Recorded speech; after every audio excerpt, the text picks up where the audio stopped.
Quem sou eu pra que o grande receba? Programa Mães Amorosas. Programa de responsabilidade do Ministério de Mulheres Evangélicas de Caetité.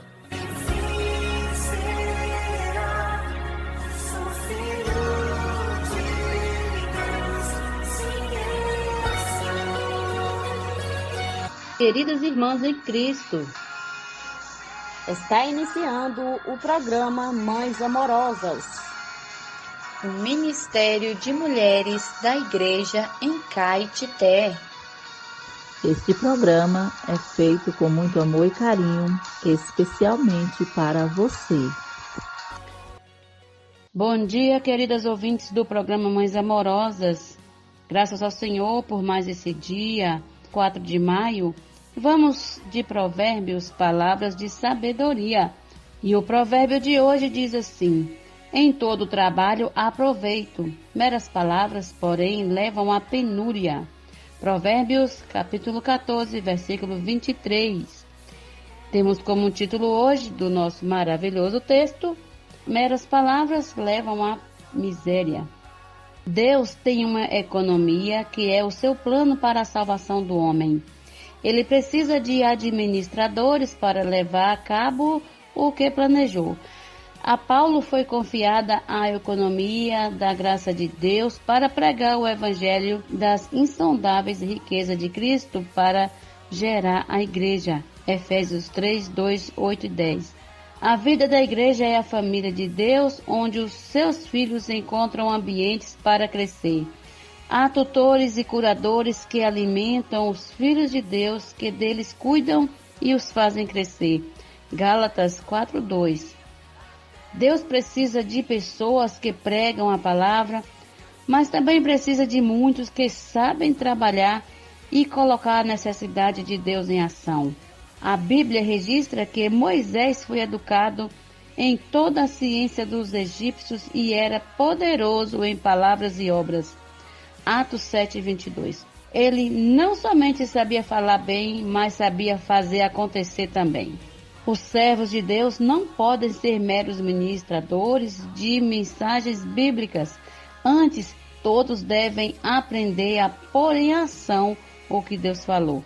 Toda vez que Deus nos abre o coração, dando-nos alguma direção ou prática, devemos ser aqueles que põem em operação o seu encargo imediatamente.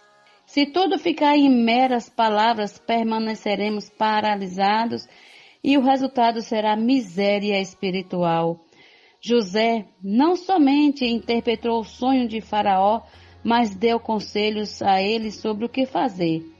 Quando ele foi encarregado por Faraó para executar o que sugeriu, mostrou-se ser um excelente administrador que supriu as pessoas com o alimento na escassez. Gênesis 41. Queridas ouvintes, que palavra maravilhosa. Não só saber, mas também temos que fazer e acontecer. Temos que ser experientes, temos que ter experiência com o Senhor para ajudar outros. Bom dia, até amanhã com mais provérbios.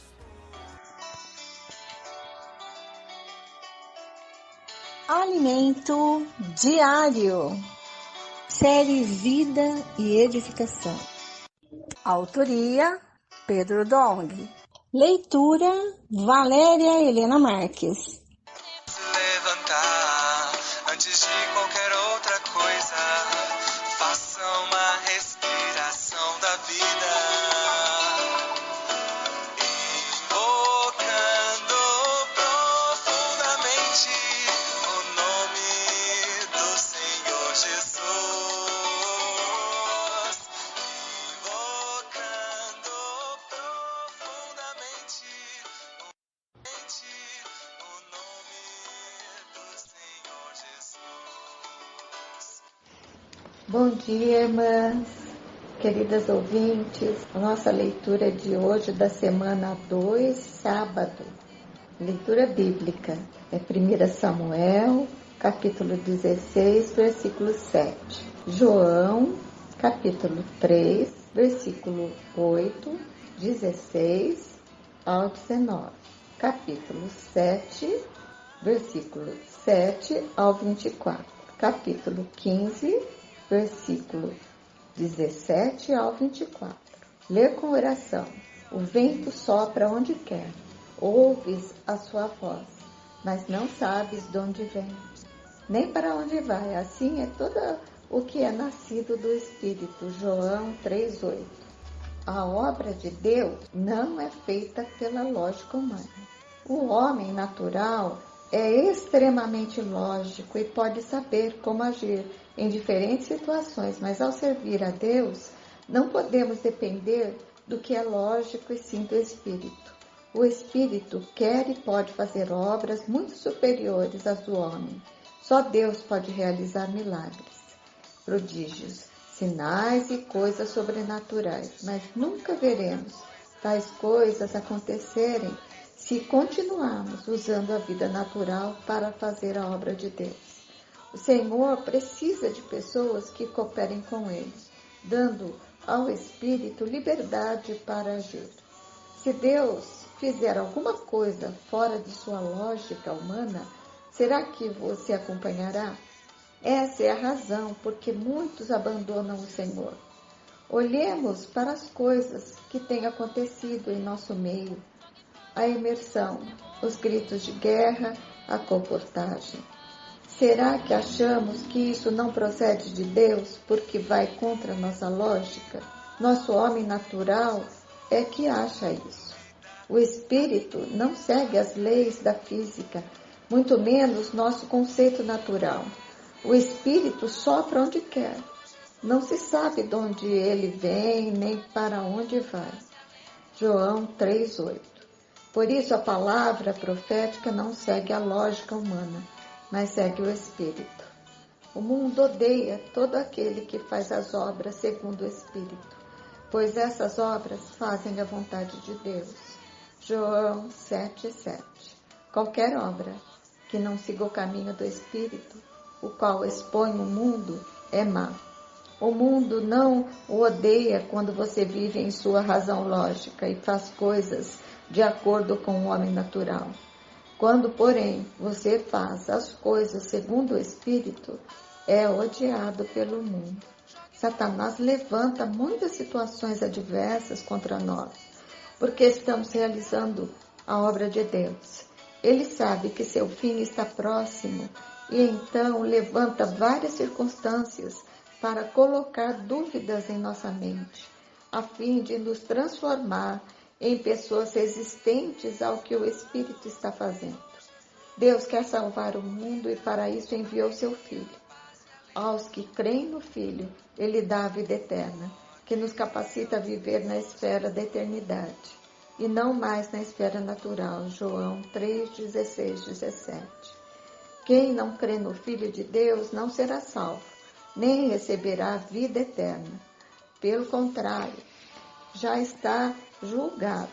João 3:18. O julgamento é este, que a luz veio ao mundo e os homens amaram mais as trevas do que a luz, porque as suas obras eram más. Versículo 19. A palavra de Deus traz luz e alguns não conseguem seguir a luz, porque sabem que ela vai expor suas obras más. Então afastam-se e fogem. Para Deus é muito grave não crer em seu Filho, enviado para salvar o mundo. O mundo odeia aquele a quem Deus enviou para fazer sua obra. João 15:17, 24. Da mesma forma, hoje a palavra que o Senhor nos tem revelado não é a palavra de homens, mas do próprio Deus. É inegável o que o Espírito está fazendo entre nós. Negar isso é negar o próprio Deus, pois é Ele quem realiza essas obras. Jesus não era governado pela lógica, mas por Deus. Portanto, ele só poderia iniciar seu ministério quando Deus assim ordenasse. João 7:7 ao 9. Nosso tempo, na verdade, não é nosso, mas é de Deus. Somos governados por Ele e só fazemos algo quando Ele determina em seu tempo. Depois que seus irmãos subiram para a festa, então, subiu ele também. não publicamente, mas em oculto. Versículo 10. Quando chegou o tempo determinado, Jesus também subiu. O tempo de todo aquele que é nascido do Espírito não é decidido pelo homem, mas por Deus. A descrição feita na primeira parte do capítulo 7 do Evangelho de João mostra-nos a vaidade do homem que vive na esfera lógica, do ser natural, sempre cheio de dúvidas e questionamentos a respeito de Jesus. Versículos 11 e 13. Esses questionamentos não têm proveito algum. Proveitoso é crer naquele que o Pai enviou para fazer sua obra, porque isso leva as pessoas para a esfera espiritual. Nos versículos seguintes, vemos nossas interpelações sobre o que Jesus fazia. Corria já em meio à festa, e Jesus subiu ao templo e ensinava. Então os judeus se maravilhavam e diziam: como sabe estas letras sem ter estudado? João 7, 14 ao 15. Veja como o homem natural é complicado. Tudo se transforma em indagações, dúvidas e críticas. Quando nada está bom a nossos olhos, é sinal de que há algo errado conosco e não com as coisas a nosso redor. A resposta de Jesus foi: o meu ensino não é meu, e sim daquele que me enviou.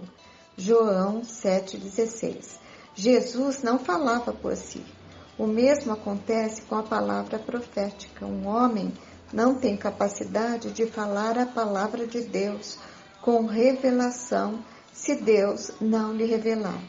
A palavra deve originar-se de Deus, pois se assim não for, ela não opera.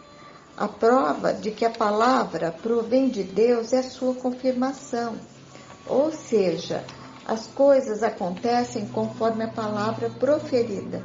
Os judeus achavam que por não ter estudado, Jesus não poderia ser capaz de dizer tais palavras. Essa é a lógica humana, que não entende as coisas de Deus. Jesus ainda disse: se alguém quiser fazer a vontade dele, conhecerá a respeito da doutrina, se ela é de Deus ou se eu falo por mim mesmo. João 7,17. Como discernir se alguém que se diz enviado de Deus está falando sua própria palavra ou a palavra de Deus? Se for palavra de Deus, ela se confirmará com sinais, prodígios e milagres. Quem fala por si mesmo está procurando a sua própria glória, mas o que procura a glória de quem o enviou, esse é verdadeiro, e nele não há injustiça. Versículo 18. Muitos usam a palavra de Deus para obter seguidores e popularidade. Eles querem uma plateia para ouvi-los, porque, na verdade, procuram a própria glória. Quem faz isso não é verdadeiro, mas quem procura a glória daquele que o enviou é verdadeiro. A hipocrisia é própria do homem natural, que gosta de julgar pela aparência, ou seja, julgar segundo o parâmetro racional e lógico. João 7, 19 e 24. Por exemplo, os líderes judeus tinham a lei de Moisés, mas não a observavam. Embora a lei tenha sido dada por Deus, o homem a interpreta segundo o que lhe é mais conveniente, fazendo dela sua religião e também usando-a para julgar e criticar os que realmente estão servindo a Deus. Isso é horrível.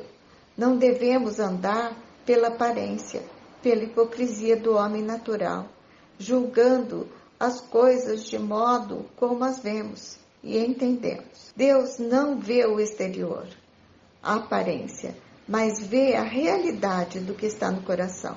1 Samuel 16, 7. Se quisermos ser úteis para Deus, não devemos agir como aqueles líderes judeus que julgavam e criticavam Jesus, mas precisamos ser transferidos para a esfera celestial, na qual somos guiados pelo Espírito. Até amanhã, irmãs, se assim o Senhor nos permitir.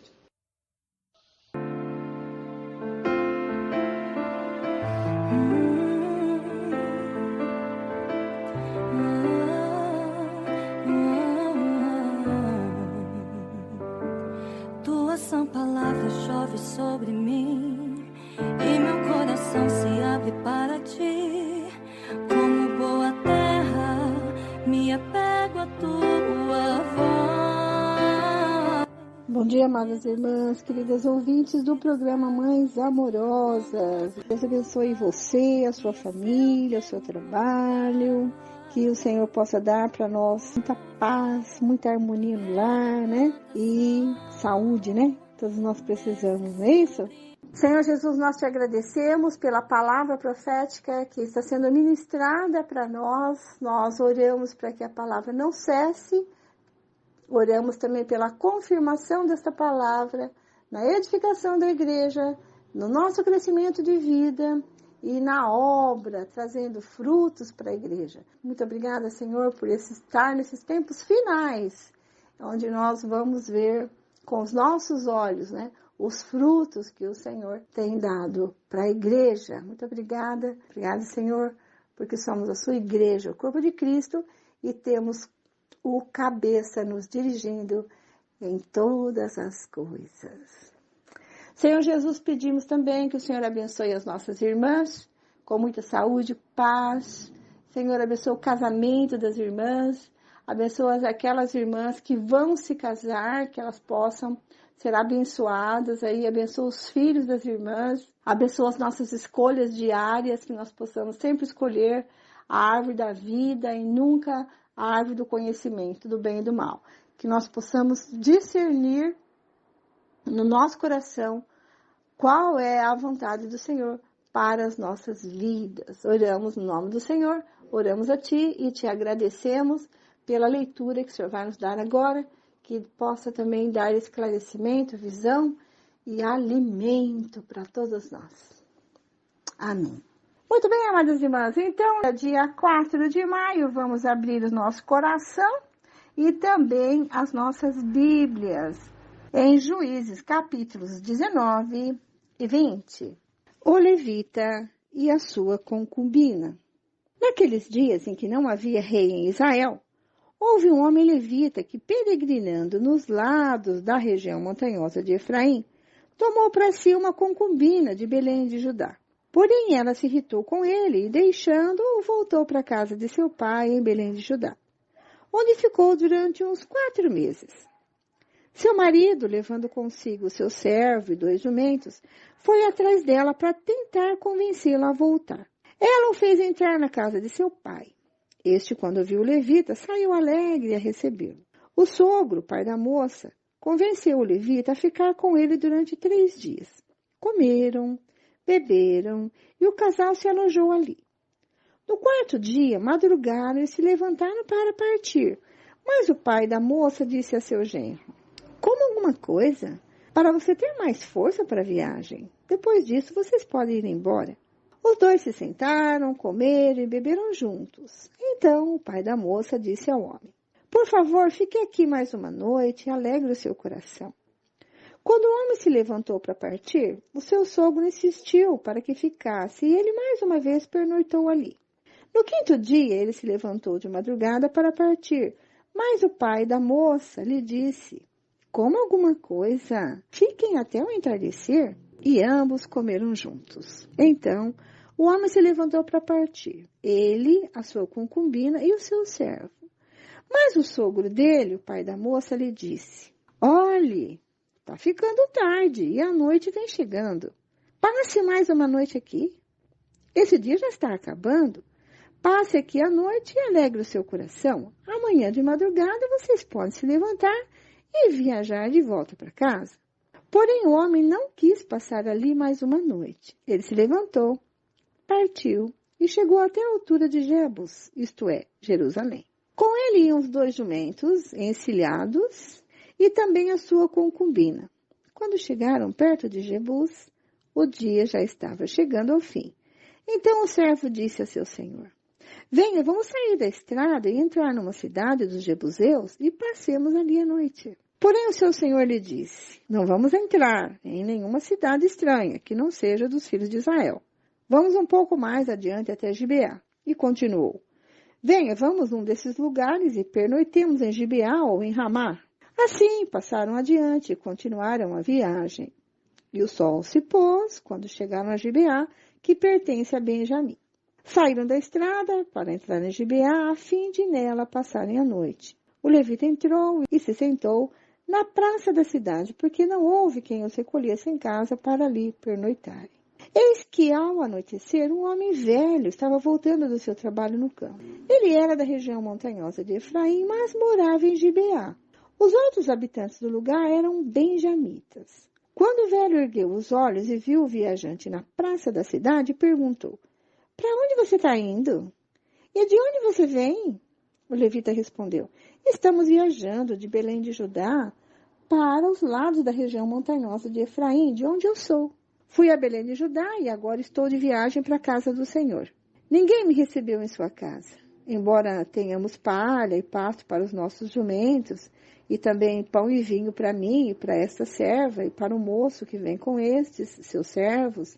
Não nos falta nada. Então o velho disse: que a paz esteja com você. Tudo que lhe vier a faltar fica a meu encargo, só não passem a noite na praça. Ele os levou para sua casa e deu pasto aos jumentos. Depois de lavarem os pés, comeram e beberam. Enquanto eles se alegravam, eis que os homens daquela cidade, homens malignos, cercaram a casa e começaram a bater na porta e disseram ao velho, o dono da casa: traga para fora o homem que entrou em sua casa para que abusemos dele. O dono da casa saiu para falar com eles e disse: não, meus irmãos, não façam esta maldade. Já que o homem está em minha casa, não façam uma loucura dessas. Vejam, aqui estão a minha filha virgem e a concubina dele.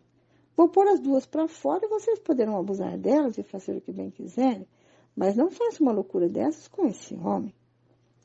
Porém, aqueles homens não o quiseram ouvir. Então o levita pegou a sua concubina e a entregou a eles do lado de fora. E eles a forçaram e abusaram dela toda a noite, até pela manhã. E quando estava amanhecendo, eles a deixaram. Ao amanhecer, a mulher veio e caiu à porta da casa do homem, onde o seu senhor estava hospedado. E ela ficou ali até o clarear do dia. De manhã, quando o seu senhor se levantou e abriu as portas da casa para continuar a viagem, eis que a mulher, sua concubina, jazia à porta da casa, com as mãos sobre a soleira. Ele disse: levante-se, vamos embora. Porém, não houve resposta. Então o homem a pôs sobre o jumento e foi para sua casa. Chegando à casa, pegou uma faca, cortou o corpo da concubina em 12 pedaços e enviou os pedaços para todas as regiões da terra de Israel. Todos que viram isso diziam: nunca se fez uma coisa dessas. Nem se viu nada semelhante desde o dia em que os filhos de Israel saíram da terra do Egito até o dia de hoje. Pensem nisso, discutam entre si e digam o que se deve fazer. Os israelitas vingam a afronta feita ao levita. Capítulo 20, versículo 1. Todos os filhos de Israel, desde Dan até Berseba, bem como da terra de Gileade, saíram, e a congregação se reuniu diante do Senhor em Mispa, como se fosse um só homem. Os chefes de todo o povo e todas as tribos de Israel se apresentaram na congregação do povo de Deus. Havia 400.000 soldados de infantaria que puxavam da espada. E os filhos de Benjamim ouviram que os filhos de Israel haviam se reunido em Mispa. Os filhos de Israel disseram: contem-nos como aconteceu essa maldade. Então o levita, marido da mulher assassinada, disse: cheguei com a minha concubina a Gibeá, cidade de Benjamim, para passar a noite. Os cidadãos de Gibeá se levantaram contra mim e à noite cercaram a casa em que eu estava. Queriam me matar e abusaram da minha concubina, que morreu. Então peguei o corpo da minha concubina, cortei em pedaços e os mandei para toda a terra da herança de Israel. Pois aqueles homens cometeram uma maldade e loucura em Israel. Eis que todos vocês são filhos de Israel, portanto discutam o assunto e tomem uma decisão. Então todo o povo se levantou como um só homem, dizendo: nenhum de nós irá para sua tenda, e nenhum de nós voltará para casa. Mas isto é o que faremos a Gibeá: um sorteio para ver quem atacará a cidade. De todas as tribos de Israel, vamos separar 10 homens de 100, e 100 de 1.000, e 1.000 de 10.000, para providenciarem mantimento para o povo, a fim de que este, indo a Gibeá de Benjamim, faça ela conforme toda a loucura que fez em Israel. Assim, todos os homens de Israel se ajuntaram como se fossem um só homem contra essa cidade. As tribos de Israel enviaram homens por toda a tribo de Benjamim, dizendo: que maldade é essa que foi feita no meio de vocês? E agora entregue-nos aqueles homens malignos que estão em Gibeá, para que os matemos e tiremos esse mal do meio de Israel. Mas os filhos de Benjamim não quiseram ouvir a voz de seus irmãos, os filhos de Israel. Ao contrário, vindos das suas cidades, se ajuntaram em Gibeá para saírem à guerra contra os filhos de Israel. E naquele dia, os filhos de Benjamim convocaram das suas cidades 26.000 homens que puxavam da espada, além dos moradores de Gibeá, dos quais reuniram 700 homens escolhidos. Entre todo este povo havia 700 homens escolhidos, canhotos, que atiravam com a funda e eram capazes de acertar uma pedra num fio de cabelo, sem nunca errar. Dos homens de Israel, além dos de Benjamim, foram convocados 400.000 homens que puxavam da espada. Todos esses eram homens de guerra. Os israelitas se levantaram e foram a Betel. Ali consultaram a Deus, dizendo: quem de nós será o primeiro a lutar contra Benjamim? E o Senhor respondeu: Judá irá primeiro. Na manhã seguinte, os filhos de Israel se levantaram e acamparam perto de Gibeá. E os homens de Israel saíram à batalha contra a tribo de Benjamim e tomaram posição de ataque contra ela junto a Gibeá. Então os filhos de Benjamim saíram de Gibeá e naquele dia mataram 22.000 homens de Israel. Porém, o povo dos homens de Israel se animou e eles novamente tomaram posição de ataque no mesmo lugar onde no primeiro dia o tinham feito. Antes disso, porém, os filhos de Israel foram e choraram diante do Senhor até a tarde e consultaram o Senhor dizendo: devemos atacar outra vez os nossos irmãos da tribo de Benjamim? E o Senhor respondeu: sim, vocês devem atacar. Assim, no dia seguinte, os filhos de Israel marcharam contra os filhos de Benjamim. Também os de Benjamim, no dia seguinte, saíram de Gibeá de encontro a eles e mataram mais 18.000 homens, todos os que puxavam da espada. Então, todos os filhos de Israel, todo o povo foram a Betel, choraram, estiveram ali diante do Senhor e jejuaram aquele dia até à tarde. E ofereceram holocaustos e ofertas pacíficas diante do Senhor. E os filhos de Israel consultaram o Senhor, porque naqueles dias a arca da aliança de Deus estava ali em Betel. E Finéias, filho de Eleazar, filho de Arão, ministrava diante dela naqueles dias. Os filhos de Israel perguntaram: devemos sair mais uma vez para lutar contra os nossos irmãos da tribo de Benjamim ou devemos desistir? O Senhor respondeu: vão novamente, porque amanhã eu os entregarei nas mãos de vocês. Então Israel pôs emboscadas ao redor de Gibeá. No terceiro dia, os filhos de Israel avançaram contra os filhos de Benjamim e tomaram posição de ataque contra Gibeá, como das outras vezes. Então os filhos de Benjamim saíram de encontro ao povo e, deixando-se atrair para longe da cidade, começaram a matar alguns do povo de Israel, como haviam feito das outras vezes, pelas estradas, das quais uma vai para Betel e a outra vai para Gibeá. E no campo mataram uns 30 homens de Israel. Então os filhos de Benjamim disseram: eles estão sendo derrotados como das outras vezes. Porém os filhos de Israel disseram: vamos fugir e atraí-los da cidade para as estradas. Todos os homens de Israel se levantaram do seu lugar, tomaram posição de ataque em Baal-Tamar, e a emboscada de Israel saiu do seu lugar das vizinhanças de Geba. 10.000 homens escolhidos de todo Israel vieram contra Gibeá e a batalha se intensificou. Porém, os filhos de Benjamim não imaginavam que o desastre era iminente. Então o Senhor derrotou Benjamim diante de Israel, e naquele dia os filhos de Israel mataram 25.000 homens e 25.100 homens de Benjamim, todos do que puxavam da espada. Então os filhos de Benjamim viram que estavam derrotados. Os homens de Israel foram cedendo terreno aos benjamitas, porque confiavam na emboscada que haviam posto contra Gibeá. A emboscada avançou depressa, investiu contra Gibeá e passou os moradores ao fio da espada. Os homens de Israel tinham combinado um sinal com a emboscada, que era fazer subir da cidade uma grande nuvem de fumaça. Então os homens de Israel deviam voltar à batalha.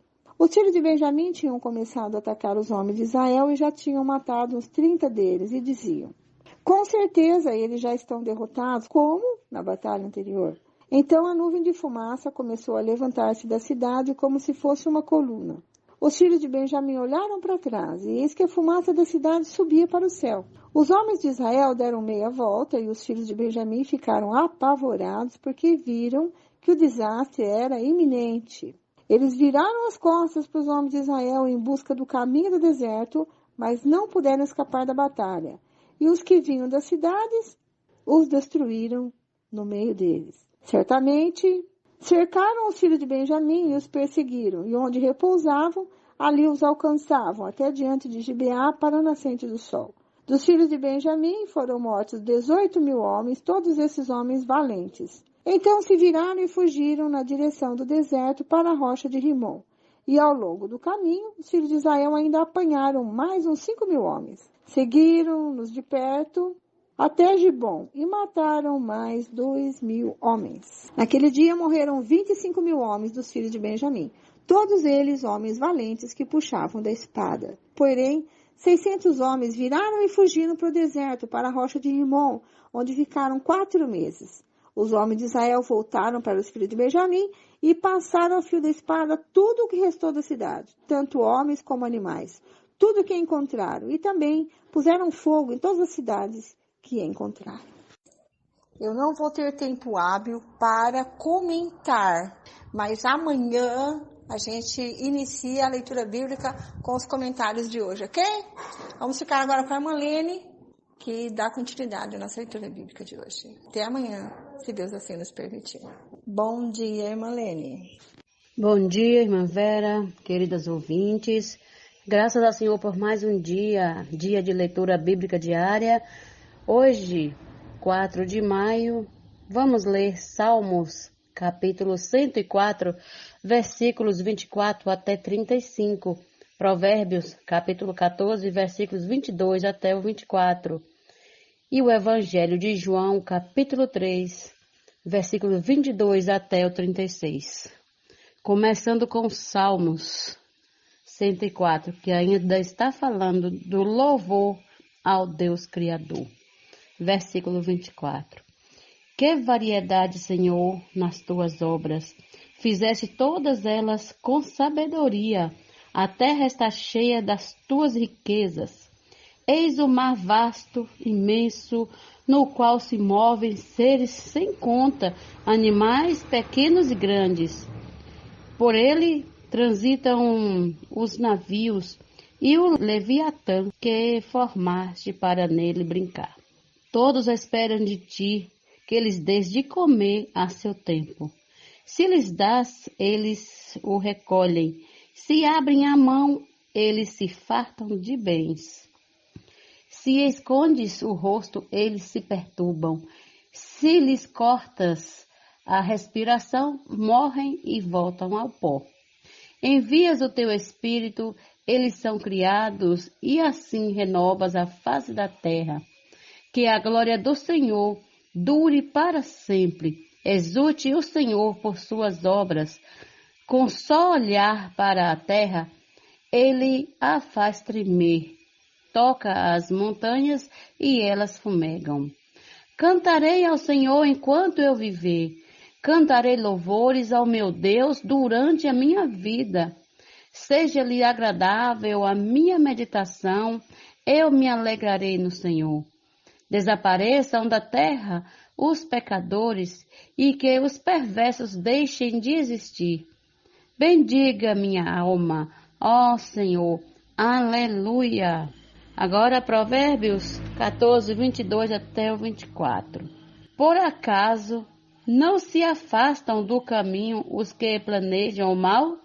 Mas haverá amor e fidelidade para os que planejam o bem. Em todo trabalho há proveito.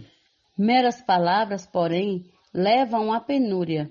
Para os sábios a riqueza é coroa, mas a tolice dos insensatos não passa de tolice. Agora vamos para o Evangelho de João, capítulo 3, 22 até o 36.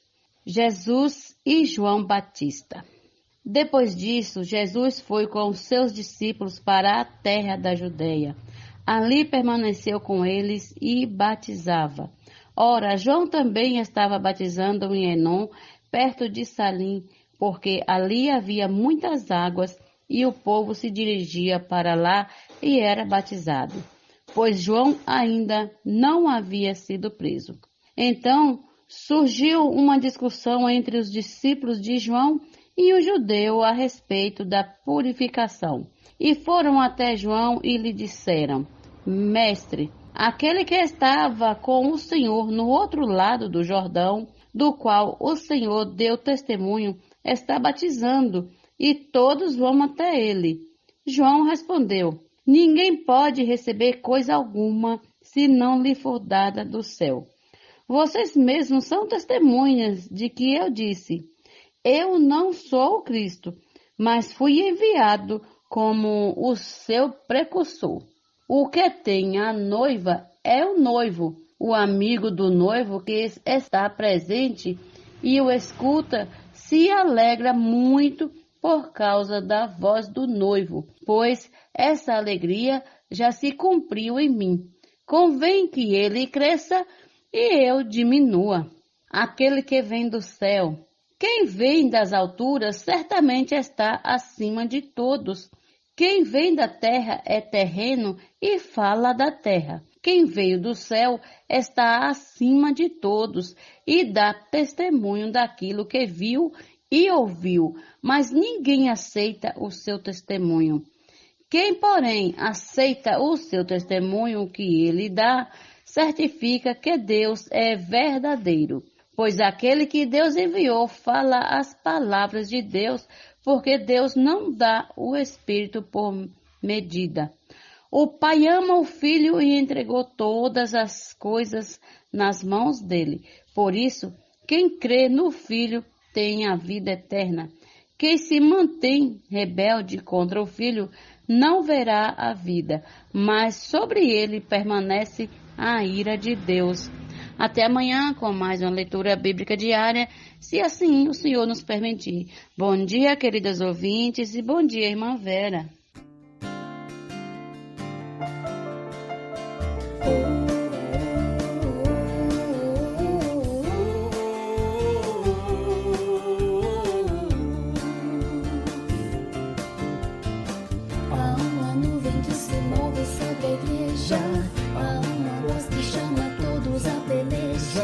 Que vai ouvir falar que vem do trono de Deus.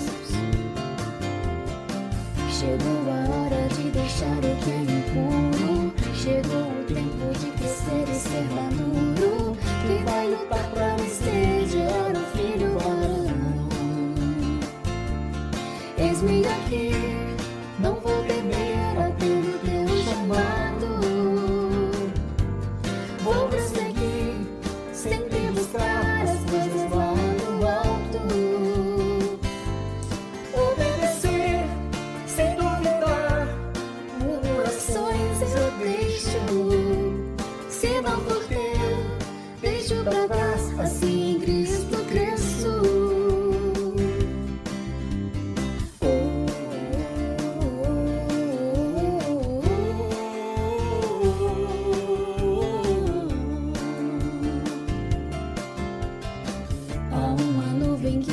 Eu tenho cuidado, há um exército por Deus bem preparado.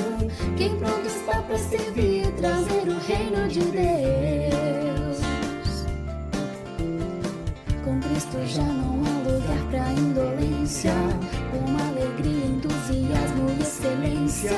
Quem vai levar seu irmão até a linha final?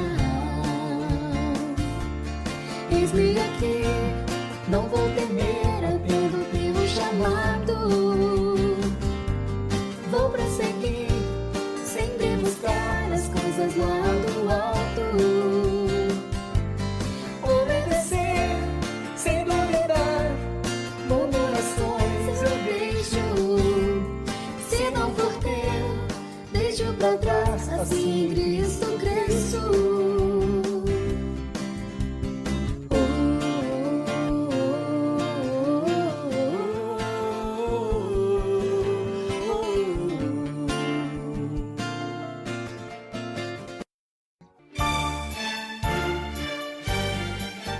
Este é o quadro Em Tudo Uma Lição. Sempre existe algo que podemos aprender com Taíca Saleb. Estrelas no Poço, título de hoje: O Pequeno Quarto. Recebam com carinho Taíca Saleb. A casa 44 daquela rua era muito grande, com muitos cômodos, 5 quartos, 3 salas, uma copa, cozinha e muito mais. Ali morava um alegre senhor que, sempre que recebia visitas, fazia questão de mostrar cada cômodo do seu palacete, com exceção de um pequeno quarto, localizado na parte mais escondida da casa. Que havia de tão misterioso naquele pequeno quarto que ninguém podia ver a não ser ele? Alguns anos mais tarde, veio a falecer o alegre senhor. Então, finalmente, seus herdeiros puderam abrir o pequeno quarto e desvendar o grande mistério. Eis a surpresa. Ali dentro havia apenas recordações e cartas de sua amada esposa. Tudo fora conservado intacto por anos a fio, porque para aquele senhor aquela era a parte mais importante da casa, era parte da sua história, parte da sua vida. Muitas vezes, em relação ao Senhor Jesus, fazemos o mesmo que este Senhor.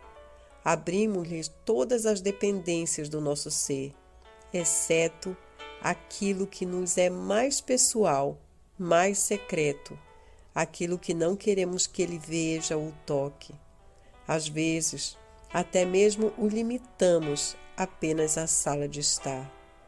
Todavia, a Bíblia nos revela que Deus, ao ser corporificado em Cristo Jesus, teve total liberdade de ser e agir. Se isso ocorreu com Deus em Cristo, quanto mais nós não devemos ter uma reação ao Senhor, abrindo-nos a Ele, deixando-o entrar e agir em nós como lhe apraz? Ó Senhor Jesus, Senhor, que o Senhor tenha total liberdade no nosso interior. Não queremos deixar nada escondido, nada oculto, mas abrir nosso ser para que o Senhor venha curar, venha, Senhor, assim, fazer a Tua vontade em cada setor da nossa vida, em cada área do nosso viver. O Senhor é quem sabe o que é melhor para nós. Senhor, não queremos esconder nada de Ti. Ó Senhor Jesus, tudo é Teu, Senhor. Esse texto foi extraído do livro Em Tudo Uma Lição.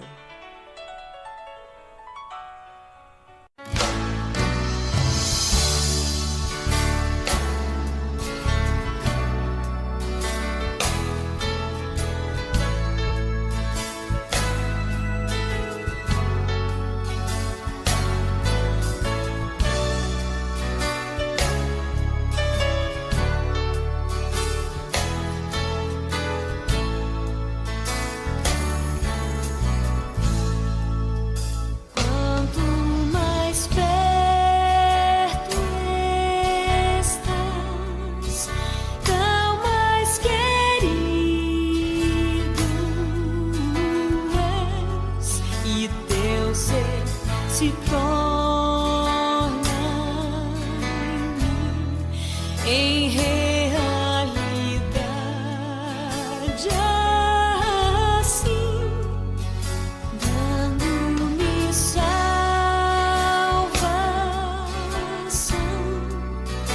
fé e esperança.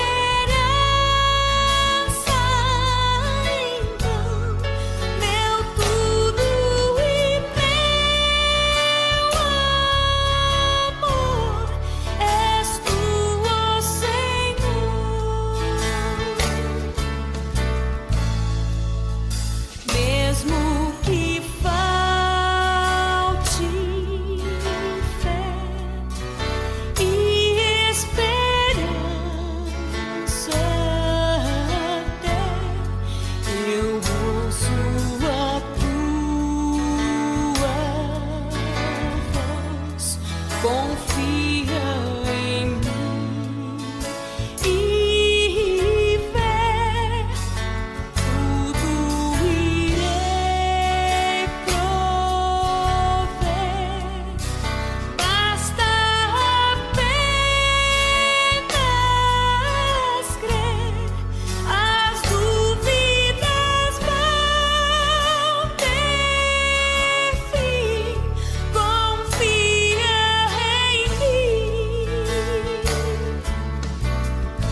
somos mulheres de oração. Posso orar por você? Posso orar por você, orar com você. Está conosco nesta manhã nossa querida irmã intercessora Zeli Nobre e vai estar orando por nós. Obrigada, irmã, pela sua colaboração com o programa Mães Amorosas. Bom dia, amada e querida ouvinte do programa Mães Amorosas. Que as bênçãos do Senhor Jesus venham sobre a vida de cada uma de vocês. Minhas amadas, hoje eu queria falar um pouquinho com você que está aí do outro lado do rádio. Você tem tirado um tempinho da sua vida para você ter comunhão com Deus? Você tenha colocado a sua vida nas mãos do Senhor? Você sabia, minha amada e querida ouvinte, que Deus conta com cada uma de nós aqui na Terra? Que nós somos canais para expressar Deus aqui na Terra? Mas nós não podemos expressar o Senhor de qualquer jeito. Precisamos ser canais limpos. Mas de que maneira nós vamos ser limpas? Nós vamos ser limpas pela palavra do Senhor. Por isso que cada dia, cada manhã, que nossas amadas irmãs preparam para nós a palavra, a leitura bíblica, os salmos, os provérbios. Nós temos, minhas amadas, que tomar posse dessa palavra, porque essa palavra, ela vai gerar em nós algo maravilhoso. Ela vai nos conduzir para algo que é celestial. Então nós devemos estar com a nossa mente, com o nosso coração posto nas coisas de Deus, em tudo que é celestial. Então que o Senhor nesta manhã, Ele possa vir nos limpar, nos lavar, nos fazer canais limpas para expressar o seu reino aqui na terra. Quero convidar cada uma de você que está aí do outro lado do rádio para juntas nós estamos orando pelas nossas vidas, pelas nossas famílias, para que Deus venha nos usar aqui na terra. Que Deus venha nos limpar dos nossos pecados, das nossas natureza, daquilo que não agrada o Senhor. Tudo aquilo que não agrada a Deus, nós devemos estar pedindo ao Senhor neste momento para que Ele venha retirar tudo isso de nós. Senhor Jesus, nesta manhã eu quero interceder, Senhor, por cada uma das nossas ouvintes. Pai, que o Senhor venha, Senhor, nos restaurar a cada dia. Senhor, que o Senhor possa nos limpar a cada dia. Deus, tire de nós aquilo que impeça, Senhor, o teu crescimento, Senhor. Senhor, aquilo que vem atrapalhar a tua vida dentro de cada uma de nós. Senhor, muitas vezes, Senhor, muitos pecados que há em nós vem atrapalhando a nossa busca com o Senhor.